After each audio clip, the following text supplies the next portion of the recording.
Graça e paz, meu irmão, gratidão damos a Deus pela oportunidade de um novo dia a gente estar aqui em humildade para poder meditar e aprender sobre a palavra de Deus. E a nossa meditação hoje, dia 1º de maio de 2025, mês de abril já se foi, e a gente inicia essa nova jornada esperando Deus que nos dê a possibilidade de a gente concretizar em cada dia a nossa caminhada de fé.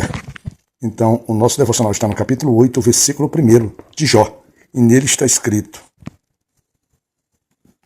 Então, respondendo Bildade, o suíta diz: Até quando falarás tais coisas, e as palavras da tua boca serão como um vento impetuoso?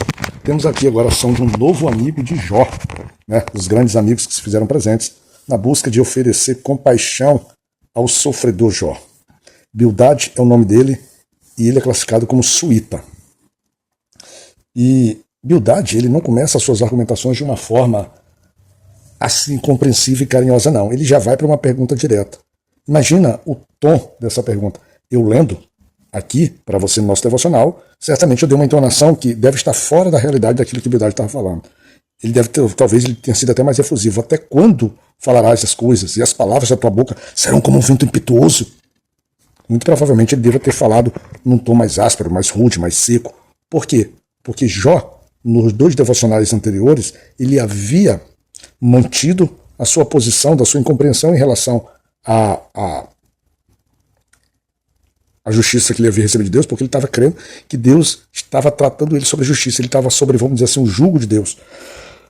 E esse jugo, para ele, era um jugo, em tese, injusto, dentro da sua compreensão, na sua busca. Ele não levantava nenhuma, vamos dizer assim, nenhum maldizer em relação ao Senhor, mas ele próprio diz que não cessaria, que não se calaria até buscar, vamos dizer assim, a compreensão, ele mostrar para o Senhor que aquilo era um fardo grande demais. E Bildade, ele já chega então, não entendendo esse posicionamento de Jó, e já praticamente querendo dizer assim: olha, meu amigo, aceita a justiça de Deus, aceita a correção de Deus, porque você é um ímpio, você é alguém que está em pecado. E ele começa a apresentar isso, fazendo colocações como, por exemplo, logo no versículo 3, quando ele diz assim: porventura perverteria Deus o direito e perverteria o Todo-Poderoso a justiça? Ora, por acaso seria Deus capaz de manipular aquilo que era justo, aquilo que era direito seu, para poder, pelo simples prazer, te aplicar uma correção, te maltratar? Seria Deus tão injusto assim? Ele já começa a dizer isso, passando inclusive pelas ações dos filhos de Jó, dizendo assim: se Deus foi implacável contra os teus filhos, se Deus se lançou contra ele, lançou ele sobre a tua ira, é porque certamente ele lançou mão das transgressões que eles praticavam contra o nosso Pai, contra o nosso Senhor. Então, as palavras de Bildade não eram diferentes das palavras de Elifaz. Eram palavras que machucavam, eram palavras que iam no íntimo, eram palavras que iam, vamos dizer assim, de encontro, confrontando o sentimento de Jó, porque Jó se sentia, não é que ele se sentia injustiçado, ele se sentia incompreensível numa situação que ele recebia daquela justiça. Então, Bildade, ao mostrar para Jó a sua impiedade, a sua iniquidade, a sua prática leivosa diante do Senhor, ele traz no versículo 5, diz assim, ele traz uma saída, e eu acho interessante que as saídas que eles dão aqui são saídas de fato, necessárias e justas diante de quem inico diante do Senhor, mas não é o caso de Jó.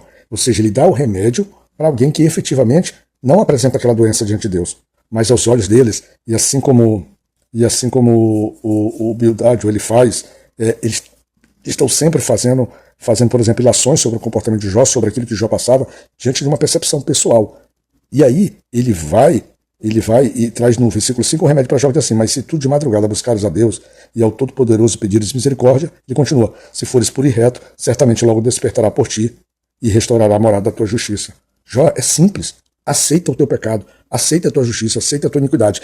E eu vejo um negócio desse aqui interessante porque quando a gente vai lendo, por exemplo, no Novo Testamento, é sobre a situação de quando você está sendo acusado de forma injusta, em que você não se levantar, mas você simplesmente aceitar. Mas só que Jó, ele está aceitando, mas de uma forma diferente, porque ele está levando a sua súplica ao Senhor. Porque lá no Novo Testamento, ou nas passagens que nos levam a sermos, por exemplo, comedidos a nossa súplica, ou a nós, vamos dizer assim, a termos a nossa esperança, a nossa confissão do Senhor, que nos restaurará diante das injustiças que nos são praticadas, ele nos convida sempre a levar nossas súplicas e orações ao Senhor. E é o que Jó faz aqui. É o que Jó faz nas suas argumentações, porque ele não faz acusações a Deus, mas ele faz colocações diretas, sinceras, abrindo o seu coração. Ou seja, Jó age de uma forma correta, mas a percepção, ou vamos dizer assim, o entendimento dos seus amigos aqui, acabam não compreendendo dessa forma, sempre enxergando em Jó um ato talvez de rebeldia, um ato até pecaminoso diante do Senhor, porque Jó já havia pecado, estava recebendo, vamos dizer assim, a cura, o remédio, a ação divina para que pudesse restaurar, mas Jó recusava, pelo menos era a percepção dos seus amigos aqui, mas Jó claramente tinha isso em mente de uma forma diferente, ou seja, a gente está sempre dizendo, a forma como você entende ou desenvolve a sua teologia vai levar a conflitos às vezes com irmãos ou com pessoas que deveriam vocês ter, vamos dizer assim, um pensamento unificado diante daquilo que seria o sofrimento. E explicar o sofrimento não é uma tarefa fácil. Talvez o caminho mais fácil para a gente explicar o sofrimento seria justamente uma aceitação de uma conformidade diante do Senhor, mas essa conformidade sempre sujeitando as nossas lamentações, sempre sujeitando o nosso momento a uma ação direta do Senhor como aquele que seria a fonte do nosso socorro, né? Corroborando para aquele entendimento de Salmos, né, que diz assim, que eu levo os meus olhos de onde me virá o socorro, né? O socorro vem, levo meus olhos para o monte, o socorro me vem do Senhor.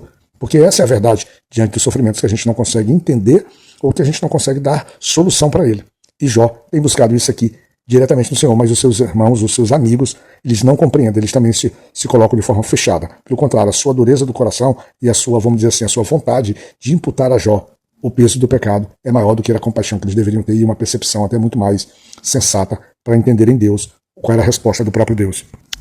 Em resumo, nessa situação, nesse confronto de ideias, ou nessa, vamos dizer assim, argumentação de Bildar, a gente vê que claramente tanto Jó e Bildar se manterão firmes nas suas, vamos dizer assim, na sua vereda, na sua firmeza de entendimento.